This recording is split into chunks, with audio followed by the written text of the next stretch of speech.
Պարոն Աբրամյան, այնուհանդերձ դուք բացառում եք, որ օրինակ եղել են դեպքեր, որ մարդիկ գումարի դիմաց կարողացել են հասնել նրան, որ Արցախում չծառայեն։ Ես չեմ կարող նմանատիպ դեպքերը որևէ ձևով հերքել։ Երեք տեղ ունեցած բանավեճի ժամանակ, եթե չեմ սխալվում, այդ Ռուբեն Մխիթարյանն էր անընդհատ պահանջում, որպեսզի ԿՊԱ-ական տեխնացուն ներկայացնի կոնկրետ օրինակներ, որտեղ այն ինչ որ նկարագրվեց այդ բանավեճի շրջանակներում, բնականաբար կոնկրետ քրեական էլեմենտներ իր մեջ պահանջում եւ բնականաբար նորմալ իրավական պետության դեպքում դրան պետք է տրվի համապատասխան ընթացք։ Ես կարող եմ ձեզ ասել միանշանակ, որ այսօր, երեք եւ վաղը ցանկացած process, որտեղ կարող է դիտվել կաշառքի արևոտ կաշառքի դրսևորում, հատկապես զինվորական ծառայությունից ազատելու հետ կապված բոլոր ժամանակներում իմ համար եղել է կա եւ մնալու է դատապարտելի արարք, որը պետք է ամենախիստ ձևով լինի պատժելը։ Իրականում խնդրեմ ձեր հարցը։ Ես որպես այս հարցի շարունակություն եւ ուրիշ հարցում եմ, այն ամենի պարոն Աբրահամյան, տեսեք, այդ հայտարարությունը արդյոք հաղորդում չի հանցագործության մասին, ձեր կարծիքով ինչ է իրավապահ մարմինները հապաղում, առնվազն Սարիկ Մինասյանը չէր հրավիրվելու մինչ այս հարցաքննության հաշվառնելով, որ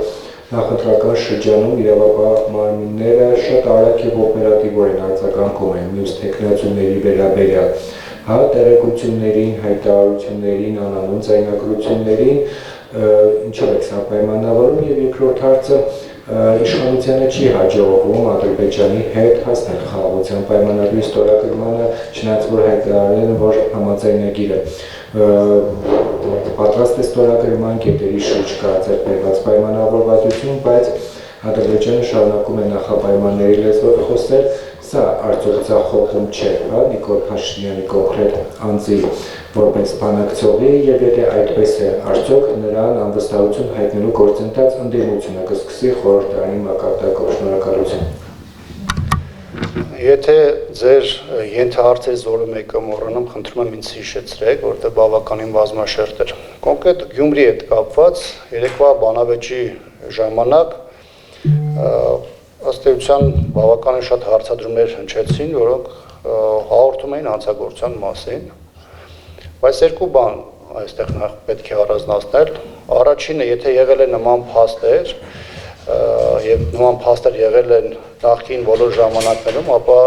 դրանց հետ կապված պետք է լինեին իրավական process-ներ, ընդ որում մինչև 2018 թվականն էլ եղել են բազմաթիվ հարցեր զինվորական ծառայության հետ կապված,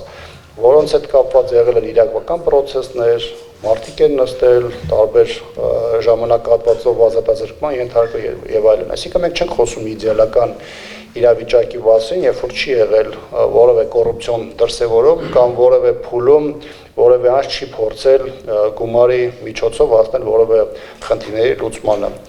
Հիմա այլ բան է, որ այս իշխանությունը, որի տեխնացուն ներկայացված էր այդ բանավեճում, արդեն 7 տարի իշխանության է, եւ եթե նրանք այս 7 տարվա ընթացքում տիրապետել են նման տեղեկությունների, որոնք եղել են պայմանականորեն մինչև 2018 թվականը եւ որևէ քայլ չեն ձեռնարկել, դա արդեն խոսում է նրանց այս գործընթացում ունեցած հանցավոր